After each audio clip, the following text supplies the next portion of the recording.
I totally traced it. There's some truth to that. You got a weird dick, dude. That's how I know you guys are really good friends. That's something I would say exactly to my friends. Well, I just saw a comedian, I forget his name, but he was talking about, he's like, what I love is bullying.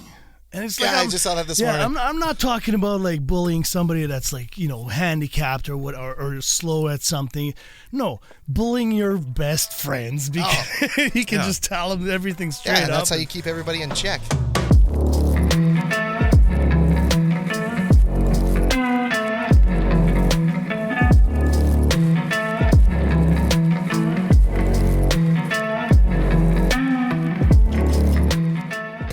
Well, I just saw a comedian, I forget his name, but he was talking about, he's like, what I love is bullying. And it's like, I just saw that this morning. I'm not talking about like bullying somebody that's like, handicapped or what, or slow at something. No, bullying your best friends because you can just tell them everything straight up. That's how you keep everybody in check. Well, that's the best part. We've talked about that on the show before, how men have... To women, men have strange ways of showing affection to each other and love and care. 100%, and it's like through the people I treat the most like shit are the best hands friends, down the closest friends I have. 100%, yeah. Oh, yeah. Like my wife was talking to me the other day. She's like, you're always texting. Who are you texting right now? I'm like, I'm texting my buddy James. And he's like, well, go see him. I'm like, I don't want to see that fucking loser. It's like, yeah, exactly. It's like, I'm texting him. That's enough. Yeah. Like, ugh, gross. Wasn't James like one of your best friends? Yeah. That's why I called him that. We have a strange way of doing that as men. 100%, yeah. I don't see women do that. Like, let's run a scenario. I mean, I think this is a very good start to our show. Let's run a scenario where, like, okay, let's take my wife and her best friend, and she texts her and she's like, well, you stupid cunt. They would never be friends again forever. Never. Like, that would be friends off Never. for eternity. That bitch, they would hate each other, and then 100%. Oh, it'd be crazy. Yeah. And I have like a group text that's like 10 guys. And my wife's like, you're always texting in it. What are you saying? I'm like, nothing. Would you ever make that group text public? No. Never. If you said yes, there's something wrong with you. Like they're not real friends, and you're not yourself. Yeah, exactly. Like that's where you could totally be yourself is in your buddy's group chat and just like It's this fly. strange like vulnerability where or this like not even vulnerability, but like circle of trust. Oh, 100%. Or what did they say in the old school, the trust tree? Yeah. Like it's this weird thing where everybody knows like, well, this fucking shit never comes out because everyone in the chat has said something that's like, well, I could never. And everyone's like, okay, cool. We have an understanding here. It's like you see in the news all the time. Like one guy will release screenshots of a group text, and it's like that guy's never gonna have a friend ever again. Ever. I would never trust that guy. Never ever. Ever. Also, like go back in the same chat. Like you don't think he's been like there's a reason to incriminate him? Like fuck off. Exactly. No, it's what do they say now? A safe space. It's a safe space. Yeah, it is. Yeah, and I think my wife has that too. She's got her little group chats too, and it's just like I don't know what they talk about. It's probably much more organized. Like if they want to make a plan for something to do, it's done in 20 minutes. Yeah. Like me, it's like with my buddies, it's like, okay, let's do this. Okay, and then 2 weeks later, it's planned because that's how long it takes. Yeah, that's fine. What's wrong with that? I don't want immediate plans. That sounds awful. No, it sounds like I have to leave my house soon. Not super into leaving the house. Today it was like, you guys are like, hey, let's meet at 2:30. I'm like, okay, and that's the one time I'm leaving my house. So I told my wife, like, if you want anything done, do it now or tell me to pick it up on the way home because I'm not leaving again. It's too cold and I just don't want to leave the house. That's fair. I appreciate you being willing to make us your priority for leaving the house. 100%. I used to podcast. You'll regret it, trust me. It's fine, I podcast with three of my buddies for 2 years, and it was every Sunday. So it was like, this is something I enjoy doing. If I could be on a podcast every week that I didn't have to plan, I could just walk into. Yeah. Like my three buddies did when we had a podcast because I planned everything. That's what I try and do here is just show up without planning. Yeah, I know. Then fuckface over here is texting me during the week. Can we do that? Oh, I don't want to do it. Yeah. It's just like I needed it to be planned because it was in my house and I wanted everything to go off without hitch. Not waste anybody's time. But I mean, I would love to just show up at a studio and say, okay, sit down and just start recording. Yeah, that's what I get to do. It's the best. Yeah, and that's for all my shows. But it's just like I'm such a control freak with that kind of thing. If it's something creative that I'm invested in, I need a little bit of control. Yeah, that's fair. And I'm okay with that. Yeah. I want an opinion and a vote. I don't want the whole control, though. No. Like, if you have an idea, bring it to me, and then we could all vote on it, and then I'll come up with a different idea if you guys don't like that. Yeah, and like if you have an idea, Tommy, for instance, because you kind of run the show around here, like I'm happy to shit on it and then contribute another idea. Exactly. Yeah. And I prefer that. Yeah. If you give me no answer, I'm like, well, this isn't a good part. Yeah, if you just shit on it and leave it at that. No. I'll always bring my best. Yeah. Just don't ask me to lead. Yeah, not this. I lead everywhere else. I don't want to do that when I come here. Yeah. Well, welcome everyone back to the Quiet Riot Show. I think we've already started, but I guess we're here. Yeah, maybe we'll do that as bonus content. Sure, whatever. No, it's a good intro. Yeah. That's fine. This is a show about men's mental health. As some of you, if you're here for the first time, then thanks for tuning in. That's awesome. That's exciting. Yeah. And we talk about men's mental health in casual, open format conversation. We don't have an agenda. We don't have a big thing. We don't plan a whole lot. Tommy plans when people come here, but other than that, we just kind of, I don't know, we just want to chat. And we're excited to be here. Why don't you introduce our guest? Okay, so we have Pat Gagne. Did I pronounce it right? That's as good as I've heard it pronounced in a while. As long as it's close. Gagne. Let's go Gagne, because I don't subscribe to French anything. No, actually, one of my good friends, I call her my sister, but we're not related. Okay. Her last name's Gagne, so I'm familiar with the Gagne name. Well, and I don't speak French, but my wife does, and that's how we got to meet you through her. You guys work together. Yeah. Your day job is a school teacher in high school, and you just recently last year you won the 2023 funniest comedian with a day job. Funniest person with a day job. Yeah. Congratulations on that one. Thanks. And so we'll just touch a little bit on your day job, your comedy job, and some struggles that you went through, during your life and stuff. So. For sure. Welcome to the show. Thanks for agreeing to come in here. And, thanks for having me. This is awesome, guys. Yeah. Are we doing check-in? Yeah, let's do check-in. Actually, are we done? Are we done with that? No. I just got excited. Like you kind of handed me over the. I know. I shouldn't have. I made a big mistake.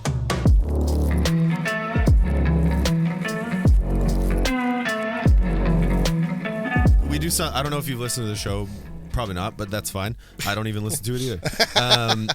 But we do a check-in, so it's a 1 to 10 system. Just where you're at, you can pick the timeline, however long or short you want it to be. Just like 10 being best, obviously, and 1 being shit. Where your mental health's at, your general overall feeling. Okay, I like that. Yeah, and then we might discuss a little bit about that, but we do that. I do it with my wife. It was actually something that my wife and I developed for our relationship. Yeah. I'm a little bit of a robot as far as my emotional expressions, which maybe doesn't come out when there's not a microphone in front of me. I'm a little bit of a robot. So she couldn't get a read on me, which is funny because she's a reader. She's a tarot reader and a medium for a living. And she can't get a fucking read on me. So we developed a number system that's actually been unbelievably helpful for our relationship and for our marriage and everything. And Tommy now uses that with his wife, and like I'm hoping people maybe find their own way to do that same type of thing. It's a great way to like just understand establish where you are, I'm at, which means like we don't have to have a long conversation about it. Just like, hey, what number are you? And we use it with our daughter, and I find like with numbers, it's like people can quantify that. It's a simple thing, right? Like I think at the hospital when you're like in pain, they have a pain measure and a schedule, and it's like, oh, what number are you in pain? And it's like a 1 to 10. Yeah, and so we do that here for how we're feeling, how we're doing. Tommy, why don't you go first? Where are you at? So I'm gonna just take the last week. As far as like my mental state, I'm very rested because I was homesick. Didn't go to work at all, so I watched TV like for 6-7 days straight. Like, nice. My ass is already hurting from just like being like lying down. Like I couldn't. Like I went upstairs to get tea, and I was already like out of breath. Even like my voice is still kind of fucked right now. But it's just I'm so rested, like mentally, that like I did a little bit of side work, and that was enough for me to just kind of keep going. But again, like I said, I was just watching TV, and so I would say I'm an 8. Holy shit! Because like I wasn't wasn't doing anything. My brain was shut off, which I haven't done that in a long. And this came right after holidays, so it's kind of nice. It sucked that I was sick because like my wife, it was the first week back to school. Yeah. And so like I'm like, sorry, honey, I'm sick, and she had to do everything with the kids, right? So you're an 8 and she's a 3. Yeah, exactly. We kind of traded spots. That's marriage. That's marriage. Yeah. How about yourself? I'm gonna go with the last week. I'd say overall I'm a 6. Okay. And so that's kind of been my average for the last few episodes. My average used to be a 7, and now we've kind of shifted to a 6. But I've had a lot of work stress and life stress and things going on, and so that's been a challenge. And I feel good, but I'm behind all that good. There's a struggle that's going on within me that like is creating that thing. So like I spend a lot of time trying to act and behave like an 8, but I'm actually feeling like a 5, and so like let's call it a 6. Okay. Yep. And there's something to be said about like overcoming that and projecting yourself as a number bigger than you are, and that actually can put you in a place to increase that. For me, that can actually increase that number if I do that enough. Okay. And so depends where my head's at the moment, but let's say I'm a 6. Okay. You? That's fun. Weird way to think. Yeah, like put a number to it. I had a pretty good week, honestly. I got sick too. I took a day off on Wednesday, and that kind of like, I don't like being sick. I know some people, I mean, nobody likes being sick, but it's just like, I want to be doing stuff all the time. Yeah. So I missed out on a couple of things, but no, I was on 3 shows this week, had a pretty good week at work. Kids were happy to be back. They did their work. Everybody was hanging out. It was a good time. I'd say an 8. Okay. Nice. Yeah, That's just great. that because when I'm sick, I started going to the gym around the holidays more and more. I've always went, but I started going more and more.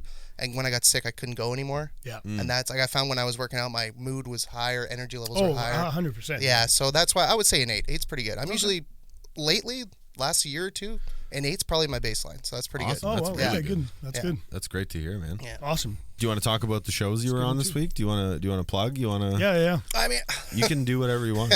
the tough thing in my position right now, I've only been doing comedy. It's just over a year. So I'm like, whenever I talk to people and I tell them what I've been doing in comedy, they're like, you're pretty ahead of where somebody should be in a year. And I'm confident enough to say that. But so this week I got an email to be get a guest spot at Rumors Comedy Club on Wednesday. Nice. So I was on the show with Chris Locke, who, if you ever my buddy was there. Bretsky was there on Wednesday. Oh, was he? Yeah. I had never seen Chris Locke perform. I didn't really know who he was, and I watched his show, and I was crying laughing when I was there. Yeah. It was the funniest thing ever. So it was a good time. And then Friday I was at the Basement Speakeasy down Portage. Yep. And we did like this comedy battle royale. Kind of let us flex our joke writing muscles a little bit. They get audience requests for jokes, and we try and make jokes around those words. That was really fun. So so quick, it's like a- quick kind of on the spot. Like I was improv like the filler act in between the real game show that was going on. Yeah. But I had a lot of fun. The crowd was really good. And then last night I got asked in the middle of the day to do a guest spot at Yuck Yucks at the Fort Garry Hotel. So I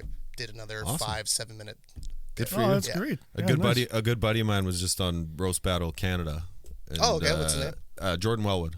Oh yeah, Jordan Wellwood. Yeah. You must know. Oh, absolutely. Yeah. The comedy community here is small. You cross paths with everybody. Yeah, I've been on a couple shows. I've known Jordan forever. We've been friends forever, and we used to be roommates. And it's. I'll reference, as we talk about your comedy path, I'll reference probably a lot of his, because like we were living together while he was kind of making new steps and taking new things and doing new stuff, and it was super interesting to watch. Yeah, he's hilarious too. He's unbelievable. He's so like effortless when he's on stage, like just talking with crowd, doing crowd work, and his material's so like tight. It's awesome. Yeah. I don't think I've ever heard his name, or I'm pretty sure I've seen him, but like I don't know. I just don't pay attention to comedians as much. You've probably seen him. Probably, yeah. Like, because you go to enough comedy stuff, and you've been to Like he's done tons of work at Rumors over a lot and that's of the years. thing. I'm better with faces than with names. Yeah. I find I'm doing that too. There's so many comedians. I can as soon as I see a face, I'm good to go. But a name, it's if it's somebody obscure, I have no idea. So yeah.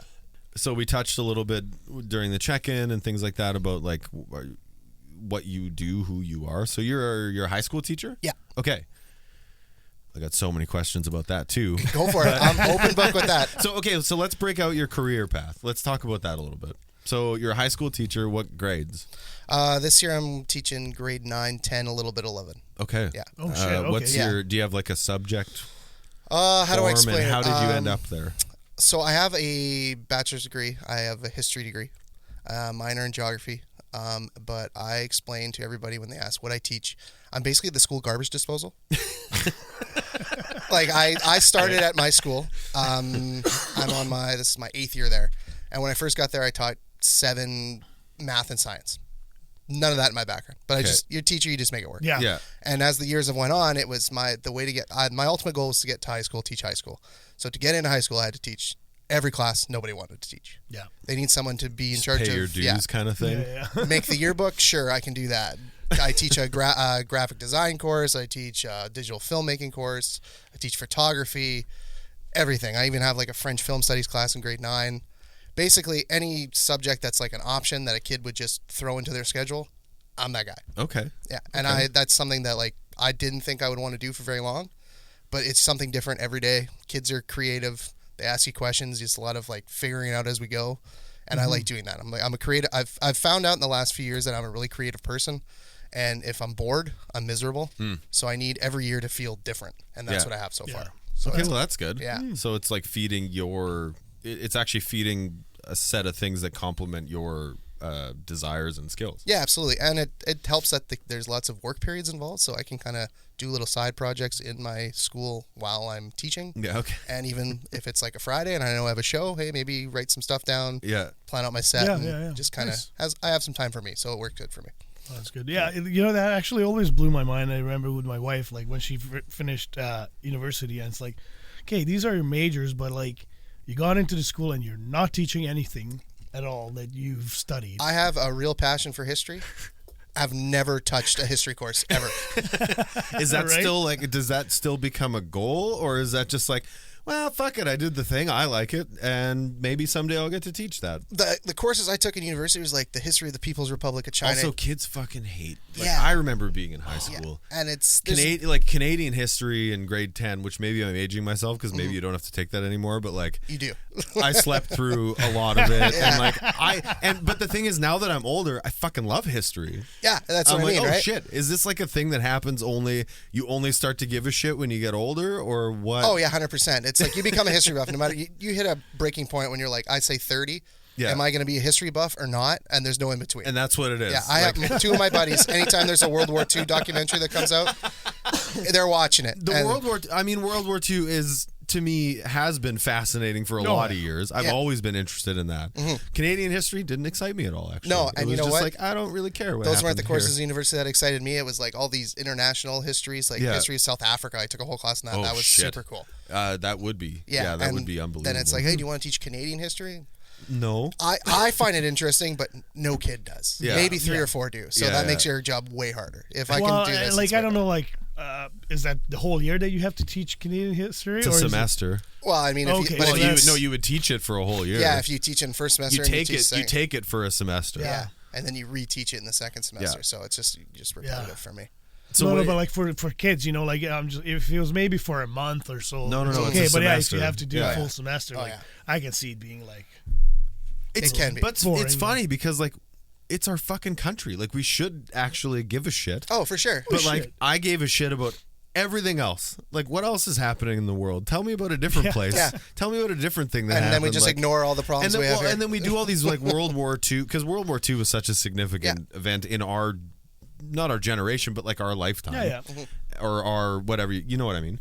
And like I was fascinated by World War II and like Hitler and fucking Poland and all the stuff going on in France and whatever. Yeah. And like I never gave a shit about what happened in Canada. I didn't even give a shit about what Canada did during World War II. I mean, couldn't give a fuck. And there's good stories behind that. My grandparents like grew up in that era, and it's just like, no, I don't fucking care what you did. Like, tell me what the fucking French people did. Yeah. Which I rarely ask because I don't care what French people do. But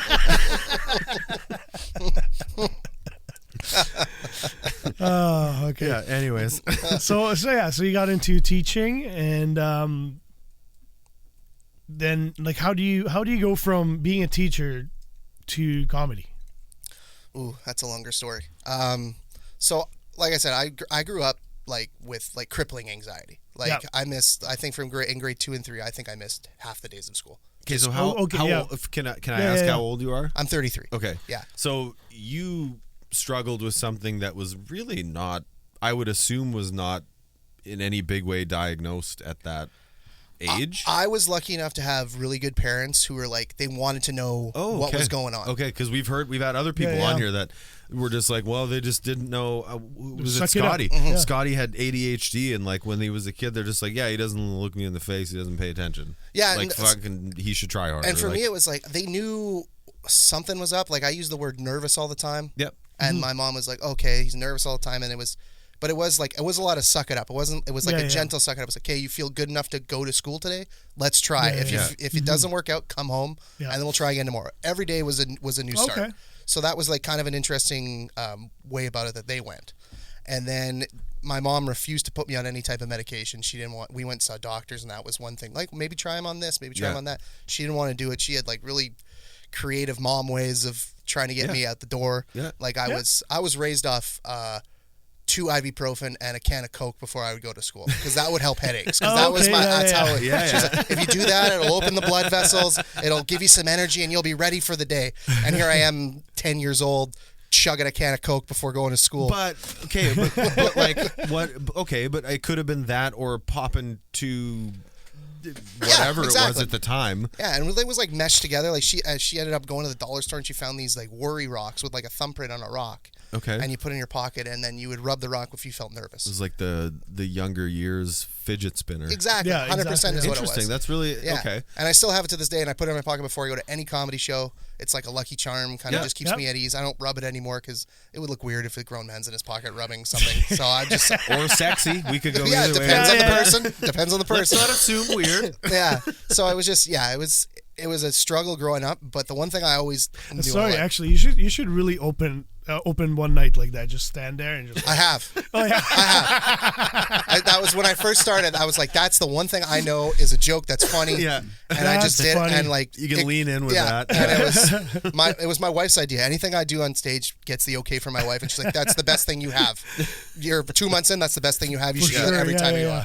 Oh, sorry to interrupt. No worries. And then but the one thing I knew I liked to do and like kind of put me at ease is when people laugh. I loved making people laugh. Even when I was young, my favorite thing at the holidays was my mom's side would get together for Christmas Eve, and it would how hard I can make my grandma laugh. Mm-hmm. And the lasting memory I have of my grandma is her crying laughing one year when I was just over the top, just like people were annoyed with me at Christmas, but I was just on a roll, and I don't stop when I'm on a roll.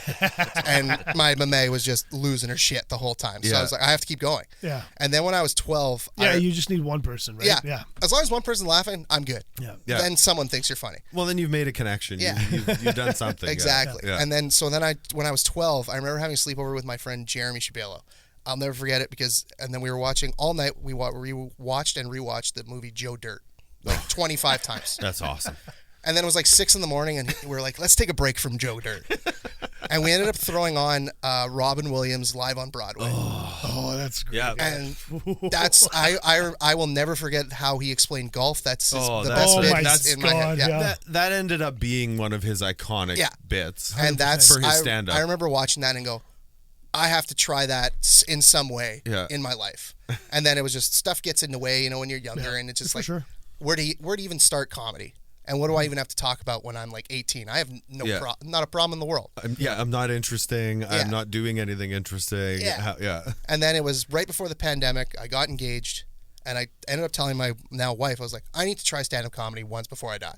And she's like, okay, we'll find an open mic. We found one, and then a couple weeks later, pandemic hits. Yeah. And I'm not going to start. I'm not going to start doing comedy on Zoom. No. I love making people laugh, but to stare at a screen and not see anybody laugh would be like detrimental to my mental health. So I just didn't want to do it. We talked with what's his name, Lars from Edmonton. Yeah. And he was saying like he was doing the Zoom comedy shows, and he talked about like how hard it is to make people laugh when you don't get that instant reaction. And then he had like a full crew of screens in front of him, and still wasn't the same. Because you can only hear one person at a time. That's right. And I'd asked a couple comedians, I was like, did you guys do that? And one guy's like, I did one. And then I didn't do another one for the 2 years because it was just it was horrible. It just wasn't comedy. But I would say, like, just, and tell me if I'm wrong, but the opportunity at the moment was actually really good because comedians could book corporate gigs, and corporate gigs tend to pay decent, and they pay good. Like and everybody was doing Zoom everything, and so those who like leaned into it did fairly. I think Lars did fairly well during the pandemic because like he leaned into corporate gigs and Zoom stuff, and the guys who got on board like and. Maybe it's not as funny, but like people needed fucking something. Like, the thing was like probably with those guys, it was the more like veteran comedians who had a name behind them, right? Like, but me as an open micer, that would just I wouldn't want to do that to start. That'd be terrible. Hey, I'm this guy. You don't know me. I don't have anything behind me. Like here's a couple jokes I wrote. My resume sucks, but like or, there's nothing on it. But like I can do it. $250. So that's when I come in here, I see all the setup you guys have. This was the dream because I did for 2.5 years with 3 of my buddies. We did a podcast. About craft beer and professional wrestling, which was that's very manly. That's what it was, right? What show is? Are you still doing it? No, we gave it up. So we started out. It was called Bros, Bumps, and Beers, which was a little problematic. We found out later because the bumps part, people thought we were doing cocaine. Which we found out later. Problematic or awesome for marketing. And then, which like is funny because we had one of my buddies on the show was like super high energy, and I'm like, oh, that probably, so that probably didn't work out too well. And then later on, we just realized that once the pandemic was kind of letting up, there was like to keep up with wrestling, you need like 8 hours a week. It's a big commitment from which is like, the biggest complaint. Oh, watching wrestling is a big commitment. Like, what am I, 8 years old? Like, so we kind of gave up that part of the show, and we just turned into like every week we would draft a topic. Like we did like your favorite breakfast foods, and we'd had like it was a 4-way draft. We'd have guests on sometimes. Guests about craft beer would come on, and then it kind of just fizzled out. And like I felt that it was like I loved doing it. But then that's when I realized I was more of a comedian because I need to see people in front of me react to what I'm saying. Because like, you see it, like you probably check how many listeners you get a week on your podcast, and then you kind of go. I don't, but Tommy for sure does. Oh yeah. But you look at it, and then like some weeks it'll go like really high, and then it'll dip one week. Like, and what did I do? What did I say? What did they like? I need that instant gratification to know what I'm doing right or wrong. Well, or at least a measure to like, okay, what did I say that was fun? Like, what caught people in that moment? How do I do that better? Yeah, and then it was like one of those things where we would do something, and we're like, oh, we got this really good bit going on the show. We're doing it like 3-4 weeks in a row, and then my dad was our biggest fan, and I was like, do you like this bit? And he was like, nah, it's stupid. I'm like, well, shit. So now we got to start again. Well, maybe he's not your target audience. Yeah, but it's like if we got one guy who's listening every week, and he's just like, this is the worst fucking part of this podcast. Yeah, fair enough. We got to get rid of it. Bit? Can I ask? I don't even remember. We were doing like impersonations of wrestlers, and we thought they were really good. And then I was like, no, I skipped through that. The bumps might have actually helped with that. That's right. Yeah. So it ended up just being called Beerly Standing at the end, and then we kind of just fizzled out. That's actually okay. Don't say that out loud because we all hated it except for the one guy that came up with it. Yeah. And he's like, this is a great name. Like, this sucks. And then I like it. After we'd ask people, they'd all be like, I love the new podcasting. I'm like, damn it. Because I hate it. So it was just, so that's what it was. And then so that's when I kind of just, my wife was like, do you want to do this? Because I'll go with you to some open mics so you're not alone. And probably for the first month and a half, she came to every open mic I did. Good for her. That's awesome. Yeah, she's really supportive. She still is. But she sat through some shit, man. Train wrecks. Like, not even other people, me just go. At the start, you have nothing. You have nothing to go off of. Yeah. It's just like, okay, so there's one open mic at Wee Johnny's on McDermott. Yep. And they give you 4 minutes. Yeah. Which is an eternity when you're first starting. Oh, yeah. So long. So I'm up there, and I got a legal pad written head to toe, and I go up there, and you're up there for 4 minutes, and for the first few weeks, it tests you because nobody laughs.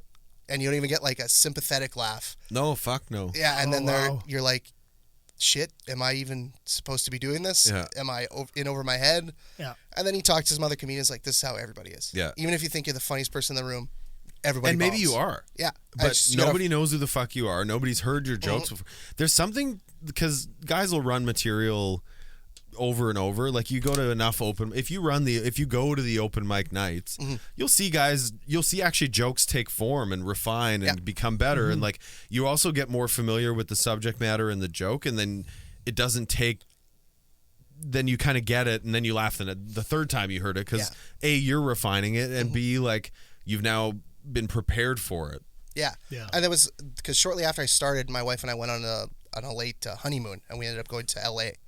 And I told her we have to go to the Comedy Store. You like L.A.? No. I don't like it either. I had actually, we just went back. I chaperoned our boys hockey team. They went to Anaheim for a tournament. Anaheim's okay. Yeah, and I just thought it was such a different it's world. Crazy different. Like, we got off the plane in LA and we got to where we were staying, and I'm like, why does it stink? Yeah. Why does everything stink? And it's like, we thought we got a great deal in a hotel. We're there, and we come back and we read some reviews, and like, oh, so we stayed in like one of the most dangerous places by Hollywood Boulevard. Yeah. And we just walking around willy-nilly. It's like 3 a.m, walking around, waving to people. Well, we're from Canada. Yeah. Like, we're just like, nobody's going to hurt me. While we were there, we were going on a bus tour, and somebody from a local news station, like, oh, can we interview you? Like, well, we're not from here. Oh, that's even better. Yeah. They told us a bunch Why are you here? They told us a bunch of stats. Don't tell them you're not from there. You're going to get mugged. They're telling us a bunch of stats about, like, all the, like, assaults going on Hollywood Boulevard. Yeah. As a tourist, how do you feel about it? And I kind of looked at my wife, and I was like, I looked at the report and I go, we're from Winnipeg, so I mean, it just feels the same. It's fine. Yeah. Just don't look at anybody weird and walk fast. Yeah. Like, I don't know. Handshake's a handshake, Winnipeg and Hollywood Boulevard. It's fine. It's all knifey. Yeah. But no, back what you say, because then we went to the Comedy Store, and I'd never been, and it was just like, it was heaven on earth for me. Well, that's an iconic. Yeah. And like you said, to see jokes take shape, we saw Whitney Cummings go on stage. She's so funny. She brought out her notebook, and she was, first time talking, she was like, I'm going to do, everybody buckle up, all I'm doing is trans jokes. And I was like, and I'm like, wow, shit. And then it was funny to see, like, 2 months later, she had a special come out. And that joke that she was working on was in the special. Yeah. And it had changed so much, but I knew that the roots of that joke were still there. Yeah. So I was like, okay, so to go to an open mic and do a joke over and over and over again until it's refined is normal. Yeah. Because in my head originally it was like, oh, I have all these people coming to watch comedy. I don't want it to be bad, but it's going to be. Well, it's got to be bad at some point. Yeah, like, and so I don't really understand. In my head, I still don't understand people that come to open mics. Usually there's a wing night, and that usually brings them in. Okay. But to come watch us work on stuff, like, there's one comedian, Scott Porteous, in the city. He always starts open mics with, thanks for coming to our practice. Yeah. Because that's what it is. Yeah, for sure. Yeah. And it's like, some people are like, I remember the first few months I wrote a joke. It took me like 2 days to write it. And I'm telling it to my wife, and she's laughing. I'm like, this is the greatest joke I've ever written in my entire life. I go on stage. The first joke I hit, I'm hitting all my punchlines. Nobody's laughing. Fucking crickets. And I'm like, and I literally said on stage, I'm like, I just wasted 2 days of my life writing that shitty joke. And then you just throw it in the garbage, and you just write a new one. Keep moving. Yeah. So, like, going through something like that, how did your anxiety that you've dealt with over the years, did it kick in, or how did you, or now you kind of know how to deal with your own anxiety, so you actually use some tools, or? I do have some tools. It's like, kind of like when I go home, I have my little safe space, and I play video games, and I'll, like, write comedy and watch TV. But it's funny because I knew I was coming here last night, and I was on a show at Yuck Yucks, and I was talking to Ainsley McPhail, who does comedy in the city too. And she's like, are you still nervous when you go on stage, like, a year in? And I'm like, this is the thing I live by, I find. It's like, I'm nervous about everything all the time, always. And I've just made peace with that. That's your baseline. Yeah. So, like, if I'm not nervous, I'm nervous that that's happening. That you're not. Why the fuck am I not nervous right Why now? am I confident?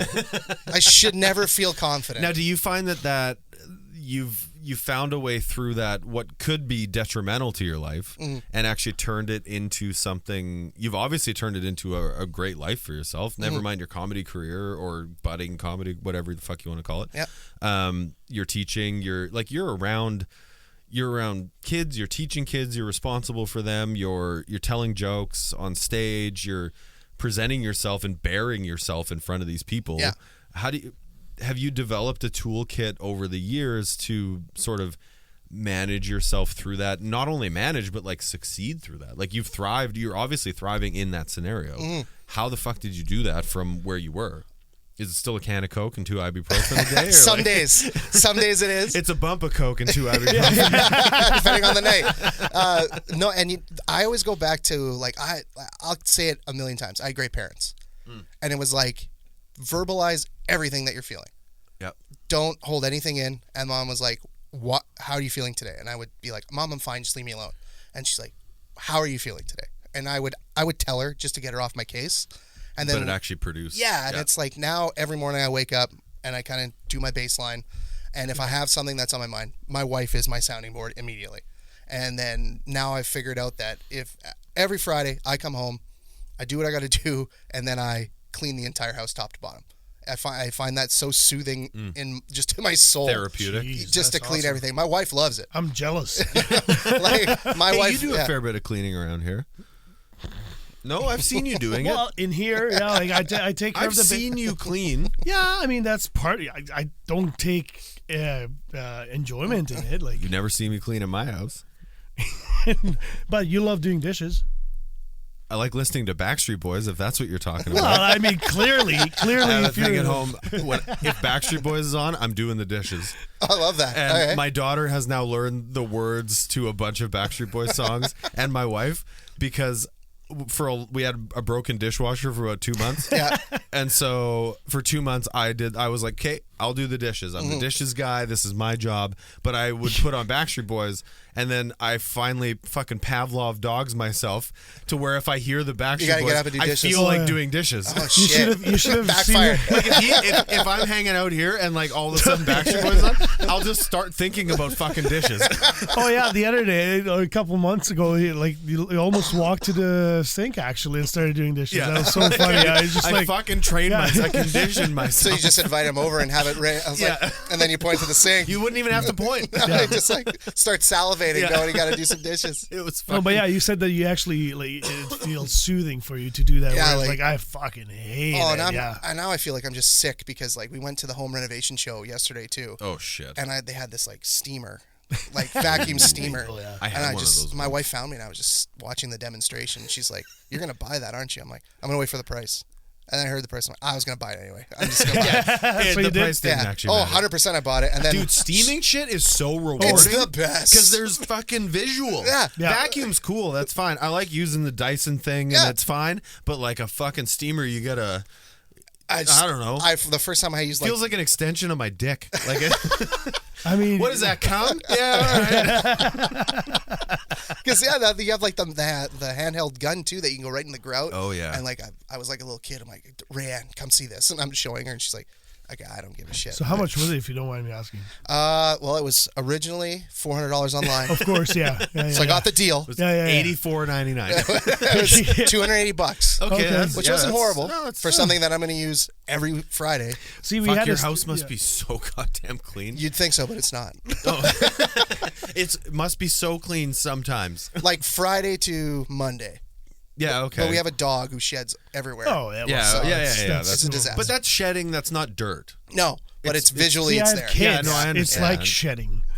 Like my kids, like my son, he comes home, one sock there, Oh, the yeah. other sock Oh, there, yeah, and then yeah. like it gets so messy fast. It's like having a dog that's Oh, shedding. we don't have kids, but like when I'm teaching and you hear the bell will ring, and some kids will just get up and leave the class. They leave all their shit on their Just- table, bag, coat, work, and they just Well, leave. they do that at home too. Yeah, Just that's what I mean. So the only things must they'll do translate. at school, they also do at Oh, home. 100%. And I'm just like, then they come back like, oh, I forgot all my stuff. I'm like, Yeah. yeah, that's weird, man. Why would you not take any of your shit? My daughter's locker is for sure a reflection of what her room looks like. Mm-hmm. And so we ask her about it. We're like, is your like if we came to school today and opened your locker, what would it look like?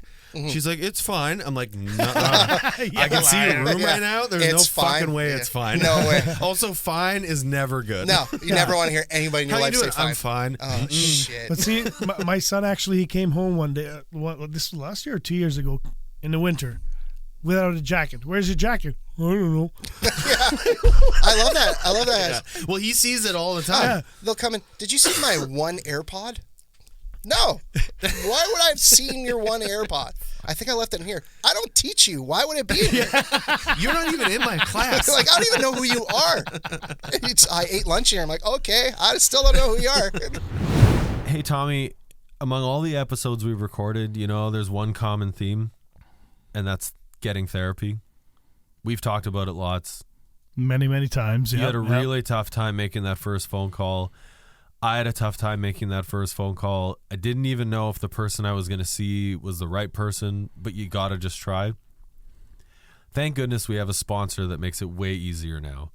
BetterHelp has an online platform that allows you to fill out a questionnaire. They connect you with a therapist, and you get to communicate with them however you want. So whether that's text messaging, that's emails, that's through their app, that's video chats, you get all those options, and it makes it way less scary to be connected with someone. And if you're not into the person you talk to, they'll sign you another one right away.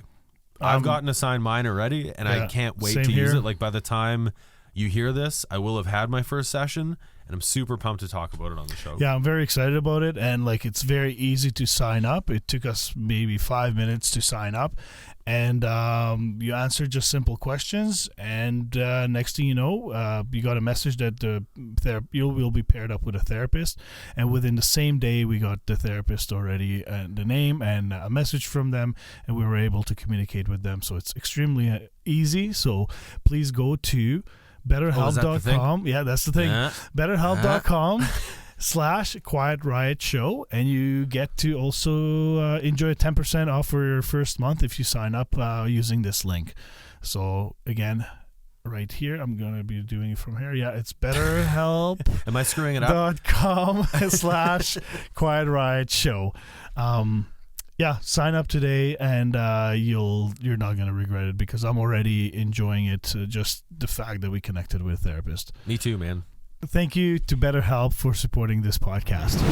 So you struggled with anxiety and things like from a young age, and obviously had a positive parental experience to walk through that and go through that through your life. So like now you're teaching young people, young adults. I think that we all realize in the culture today that there is a lot of anxiety. I don't know, is it more, or is it the same as it's always been, just more diagnosed and more prevalent or more talked about? I don't know, but what do you use from your toolkit growing up and what you've built over your, I guess, well, you said grade 2 or 3, so let's call it 30 years of your life almost, to help those? And what do you see those kids struggling with that's unique to them and their generation, or different from your experience, or the same as your experience?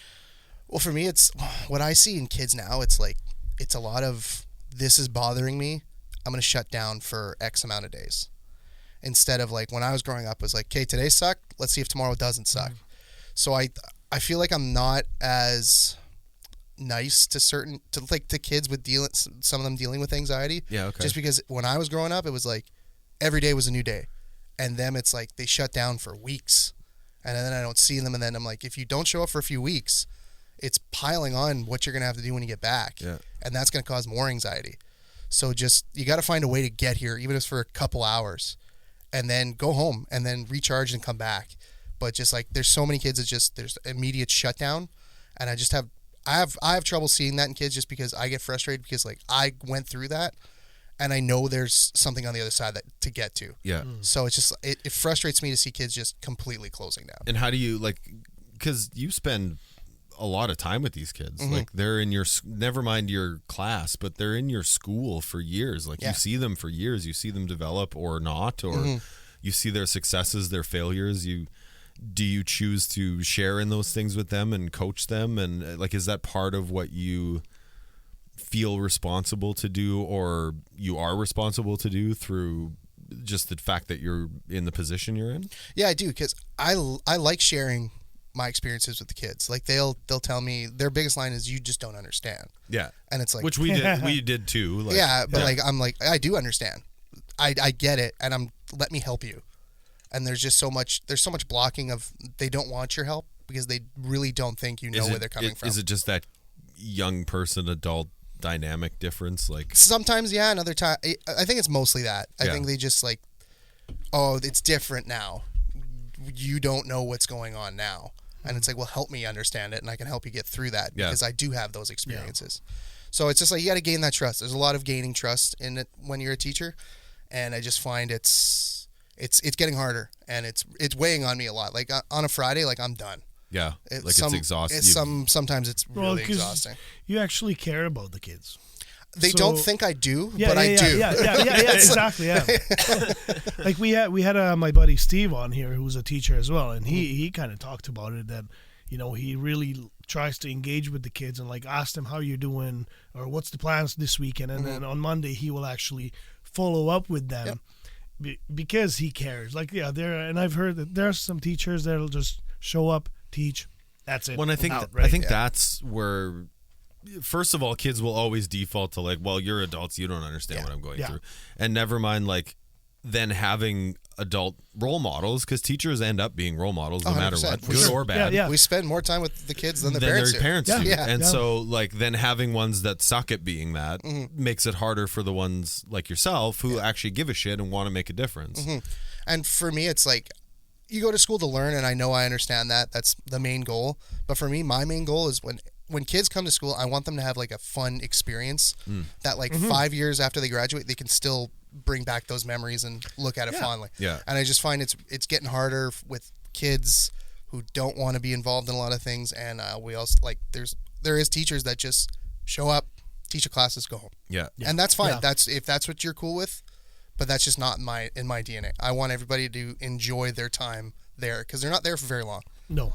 On my school, you're there for 6 years, but in normal high school, you're there for like 4 years. Yeah. 5 years if you take a year off. And it's six, like it's 6 really significant years. Oh, 100%. Like as far as development and where they're at, like those are very significant times. Like we all remember being in junior high and high school. Like your life changes like crazy there. And then it's over. It also changes for sure. way more after that. They have no way of telling you. At least for me, like it was like, oh fuck, okay, well when high school is done, then my life starts. Like everything changes. It's like, oh no, I'm gonna go through this fucking forever. Yep. Like I had a conversation with I have one group of kids that I see in my first semester. I just love them, and we have like really good conversations. And one girl's like, I just don't know what I want to do with my life. And I'm like, you're in grade 10. Yeah, you don't need to. Well, you got it figured out. I'm like, do I? Yeah. Like, I'm trying to be a comedian. yeah, I'm teaching, but like, I'm constantly thinking about doing comedy. And she's like, well, do you ever think you'll stop being a teacher and be a comedian full time? I'm like, I don't know. Yeah. It's too early to tell that. We're going to have to wait and see, but it's something that I'm still trying to figure out. Yeah, you're not going to quit your job and just go into it. Oh, Yeah, exactly, my wife wouldn't let me do that. She likes a house. Yeah, I would love to. She likes having a house. We like having 2 cars. It's like, Yeah. All right. Is that a struggle? Do you think about that now? Like you've obviously made some fairly significant progress in your comedy career. Comedy career? Is that, hey, I'm the immigrant, okay? Is that how you speak condescendingly about it to people? Oh, you're doing some comedy. just comedian Like a out mom there. from the Midwest. No, but like, how do you view your comedy future and career, or do you not? Or are you just taking it one gig at a time, one show at a time, opportunity at a time, maybe is a better way to put it? If I started a year ago, and in my head, I was like, I'm going to do this rumors contest for the next 2 or 3 years and hopefully get to the finals in one of those 3 years. Yeah. Yeah. And that'll be kind of where I stop. That it's kind of where I'm. And then the first year I did it, I'm like, I really like this. I'm going to keep doing it. My wife's really supportive. I'm going to open mics 2-3 times a week. And then it was like, I'm kind of figuring this out quickly. Yeah. And not to sound arrogant or anything like that, but I knew how to construct a joke. Yep. And then I get to this first year, and it's like, I'll ask my wife, I'm like, should I do this contest? Like, I've only been doing this for years. She's like, what's the worst that can happen? I'm like, well, I lose, and I don't like to lose. I grew up playing sports. I'm a super competitive person. Yeah. And I saw it when I first started. Like, I need to beat all these comedians. And then as the months went on, I was like, no, it's like a community thing, and it's really good because you all support each other. When someone has a success, everyone congratulates them and celebrates it. But they all kind of fucking hate. Oh, that 100%. Somebody had it. Yeah. Like I was in bands, and like you loved when your friend's band that you've been playing shows with and on stage with got a record deal or got to go on a tour. But in the end, you're like, well, the fuck didn't I get to go? Yeah. Fuck you. Yeah. Like it's a weird world. I'm like kind of like this. I portray this like arrogant, cocky person. Like if I get a one up on somebody, they never hear the end of it. Yeah. Okay. And for this, it was like, I need to stay as humble as possible because it can just go away in a second. Yeah. So it's like, I'm very humble to the fact, and I know that it's not the norm that after a year of doing comedy, You're doing guest spots at Rumors. You're doing guest spots at Yuck Yucks. No, I haven't. I did 3 shows this week, and that's not normal. And you know what? Like I think, like you said that you've been doing this for a year, but again, you also mentioned that you used to be the comedian in family, right? You were you were, I think, naturally a funny person, and you have that in you where you were doing that in front of your family. So you just took that audience from being family to now bunch of strangers at for sure comedy club. And it's, again, the community aspect really helps, because then Yeah. we're get together, a few of us sometimes, and we'll write jokes and like, hey, is this funny? What should I can I make this joke better? And it's really good like that. But it is, you're a team, but you're a bunch of individuals. You are competing. Like, Yeah. in the end, you're competing. You want that spot over somebody else. Everybody wants to be performing at Rumors. Everybody wants to be at Yuck Yucks, and it just, not everybody can. So I try to stay humble with the fact that it's like, I've been doing this for a year. I performed in Calgary for 2 nights. You're the fucking new guy. Yeah. And like, oh shit. I'll give you a story. Like, when I won that contest, one of the prizes was they send you to Calgary to do the Laugh Shop you do 3 shows. Okay. And I show up and I meet the host. He's been doing comedy for 8 years. And he goes, oh, how long you been doing it? I'm like, 9 months. Oh. And he looked at me like with horror. And he's like, oh shit. He's like, okay. And then I did my set. I was up there for 10 minutes. Went really well. I come off. And he looked at me and he's like, okay, yeah, you can do this. You're good at this. Keep doing it. Yeah, it's good. Nice. And because comedians will tell you to your face if you're not up to snuff right away. They're the most honest. Well, and they'll for sure tell you behind your back. 100%. Yeah. So I'm like, I came home and I'm like, okay, how was Calgary? It was good. Had a really good time. Really good experience. Didn't go into too much more than that, because it's like, people have been doing this for 7-8 years and haven't had that experience. Yeah. So I felt really lucky to do that. So you got to stay humble at a certain point. You also have to lean into the confidence of the fact that these things are happening to you for a reason. And I think I have... You just can't let it get out of control. And I think I have trouble being okay with that. Yeah. Like, I do, like, my name's up on a wall, even if it's on a little plaque, at one of the top 5 comedy clubs in North America. Right? Like... And you get to appreciate that and use it. To me, the humility is the big aspect of that. Is like, yeah, that's a great thing. Now what's next? Yeah. Like, what am I doing now? I'm still barely a year, like just over a year in, and if I don't get that fist pump from one person after a set that said good set, I go home and I'm just beating myself up like, oh, fuck, that was bad. How do I make that better for next time?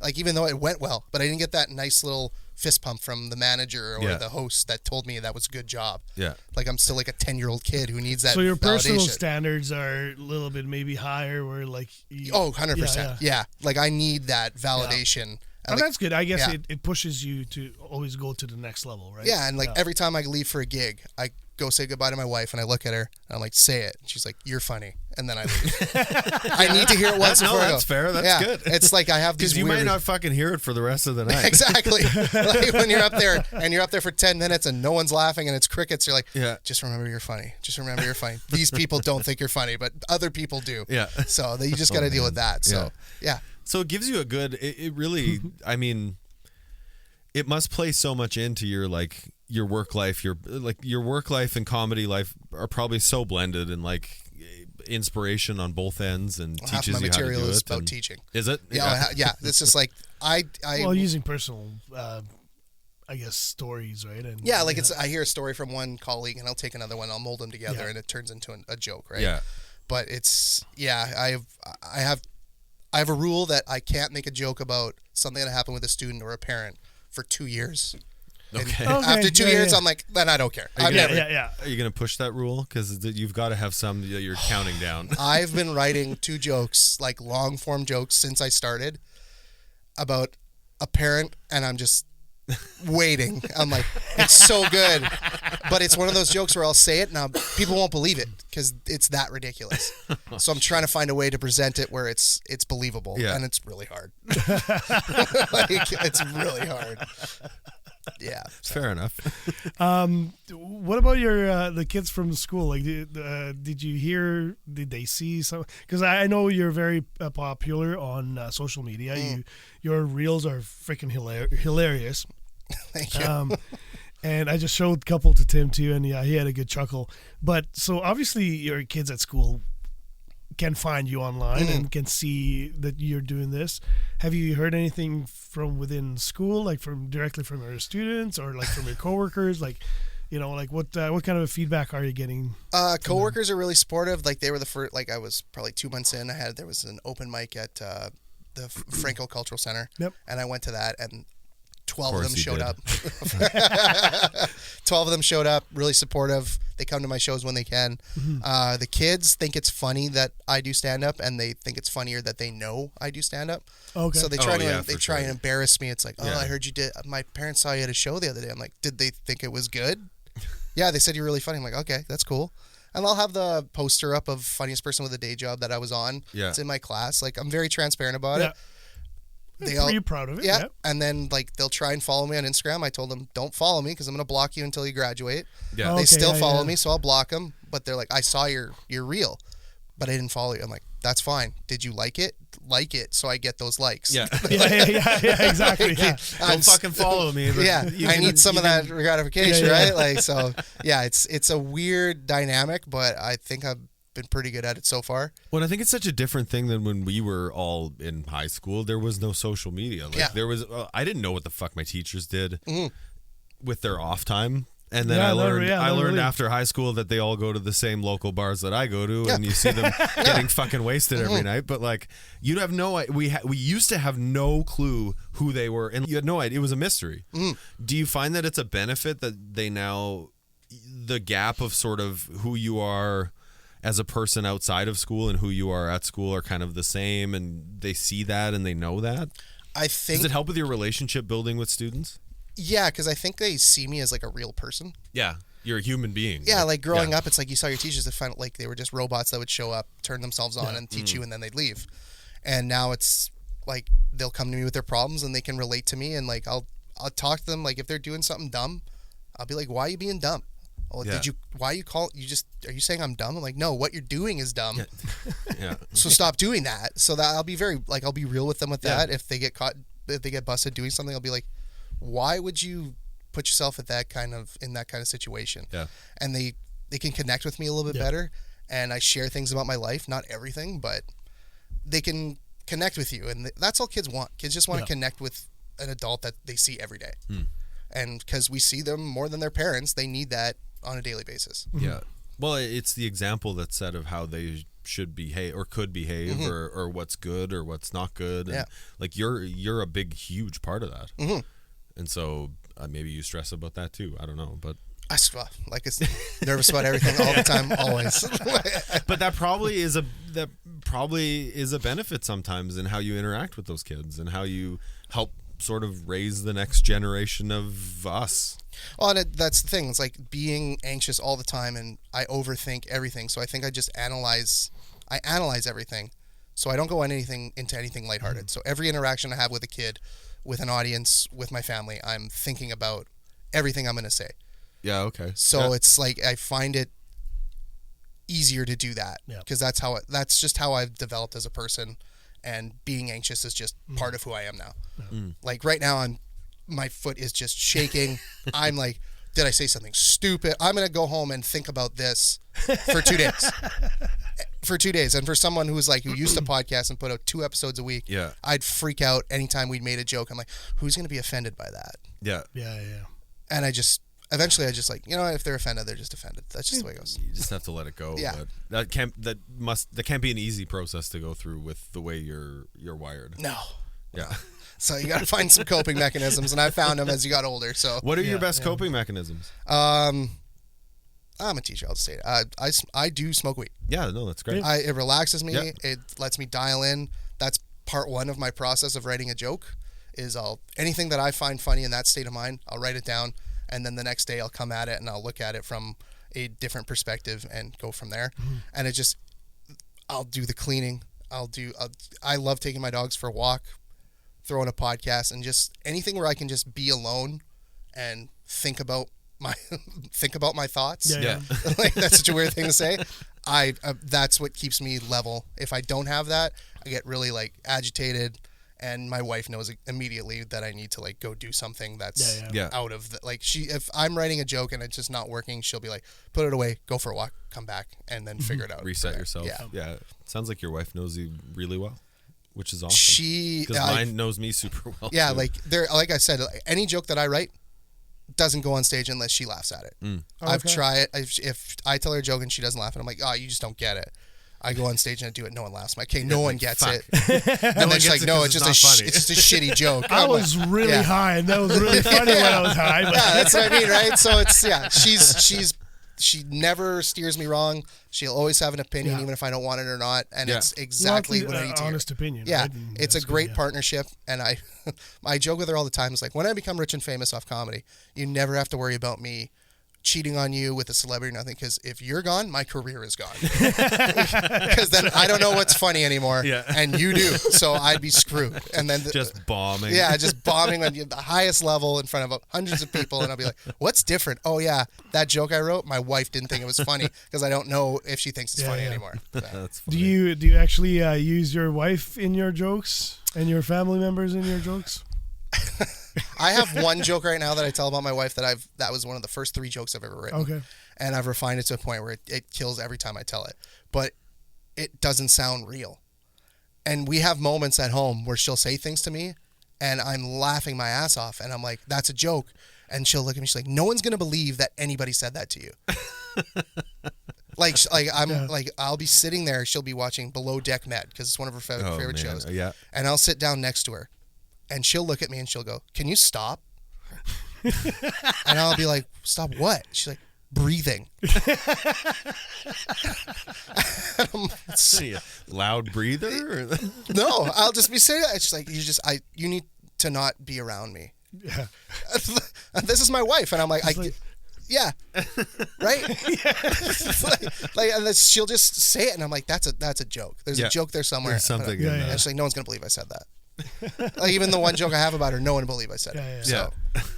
No, that's I find it hilarious when people use like I'm wearing a Bert Kreischer shirt, and like he uses his girls and his wife all the time, and they're one of the funniest bits I find. Like when comedians use like they're very close personal people from their lives. And I found as I've been doing comedy, the most important thing is I heard, I don't remember what comedian said, you need to tell people who you are. Yeah. And you need to be very transparent with who you are. So I'm an anxious person. I'm a goofy person. I love sports. I smoke weed. And I'm just like, I'm a teacher. And everything goes together and it's all out there. Yeah. And I'm very transparent about that. And everything I tell on stage has some truth to it. I exaggerate it because that's just what you're supposed to do. But people can relate. I think people can relate to the fact that I'm telling you something that actually happened in my life. Yeah. Yeah.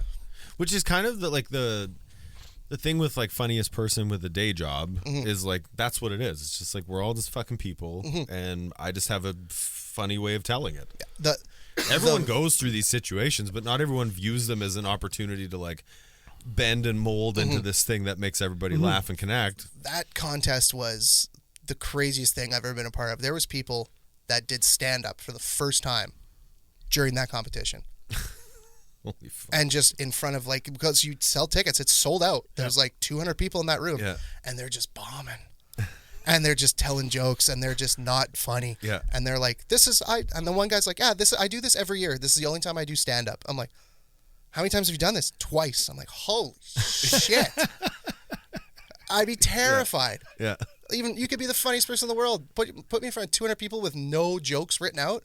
I wouldn't survive. It's like karaoke. It's just some people are shamelessly able to just like do the thing. Yeah. They'll just walk. Oh, no one laughed. Just walk away. If no one laughed when I was up there, I'd go home and kill myself. Yeah. And maybe that's not a joke to make on this show, but like, I couldn't handle it. Because like, and then sometimes you'll go to an open mic. There's like 25 comedians, so you're like number 25, and it's like, I've been waiting here for 2 hours performing for just comedians. And nobody's laughing. Mm-hmm. And you go home and you're like, is this even worth doing? And then the next night I go do another one. Yeah. I just know what to explain. I'm not addicted to drugs. I'm not an alcoholic. I'm addicted to going to open mics and telling shitty jokes to no one. Yeah. That's my addiction. It's a weird sort of, what is it? Masochistic behavior. Oh, yeah. Because we all are. All the comedians, it's like it's the same people. We're going up every night, working on shit, asking each other, should I change this? Should I do that? And it's just like, there's like 4 people here really listening to you. Yeah. Oh. And by the time I get up, sometimes there'll be one left. And it's like, that person doesn't think it's funny, but like, does that mean it's not a funny joke? And then you got to No. figure it out the next night. Yeah. I guess that could be relating to like bands too. Like when you have a headliner and then the first 3 bands just leave after they finish performing, and then there's a headlining band and like there's no people that showed up or people like friends that showed up for the first bands and they all leave and then they're just there playing for like 10 people. I've played shows for fucking 7 people and it's just that's a huge crowd for an open mic. Yeah, That's a huge crowd. That's a sellout, man. Don't disparage 7 people. I worded it wrong. What I meant to say was I've sold out stand-up open mic crowds just playing emo music. We're the saddest people ever, man. We'll be sitting there all eating our shitty chicken wings and having a beer. 4 people will walk in and it's like, oh, fuck, guys, sellout We got a tonight. crowd. And so like, should I be doing new jokes? Should I be doing good jokes so I can get a laugh? Like nobody's been here in weeks. Like, so it's every week you're just going out there and it's like, who am I doing this for? And then it's kind of for you, and then it's for people that are there. Yeah. Like people who are regulars at open mics, like just to go watch, are the strangest human beings to me. Like they hear the same jokes over and over and over. They'll hear new shitty jokes, but they'll be there every week, and it's like you'll know them by name. And then if they're not there, they're you there miss for the them. wings. Yeah. We should have those people on this show. I bet you they got some shit to talk about. Oh yeah, like it's a Tuesday night, and this is how you spend your every Tuesday. All right, go for it, man. Like I'm getting something out of it. I don't know what you're getting out of it, but all the power to you. Let's Probably go. the same thing you are. Yeah, I would assume so. Yeah, it's just they don't have the courage to go up on stage and to do that. So Yeah. Well, thank you so much for being here today. Yeah. I appreciate it. That was a lot of fun, guys. Fun conversation. Yeah, thank you. Please go ahead and plug your page. And do you have any shows coming up? Okay, well, social media, you can follow me at Pat from Winnipeg. That's on Instagram, X, Twitter, whatever you want to call it. I have a TikTok that 40 people follow. And then I have a show that I'm now starting to help produce on the 20th of January. It's Silver Heights Restaurant.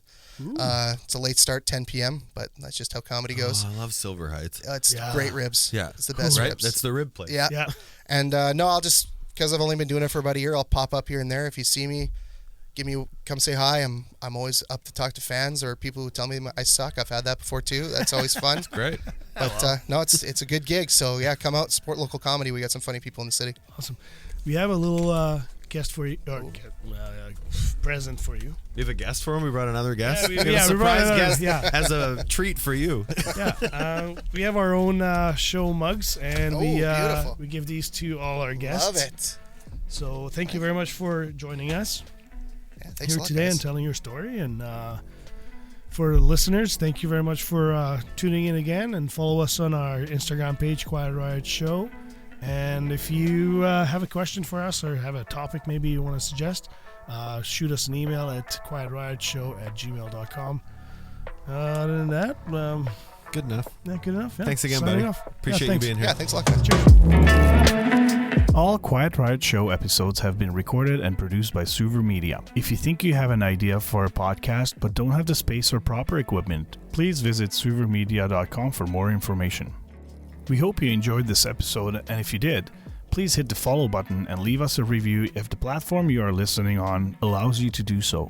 Subscribe to our YouTube channel, The Quiet Riot Show, and follow us on the Instagram page at Quiet Riot Show. Please share this episode with others that may be interested in these topics. If you know anyone that would enjoy these topics, feel free to share our podcast with them. Also, let us know what topics you'd like to see covered in future episodes. Get in touch with us in the comments on our channel and social media, or send us an email to quietriotshow@gmail.com.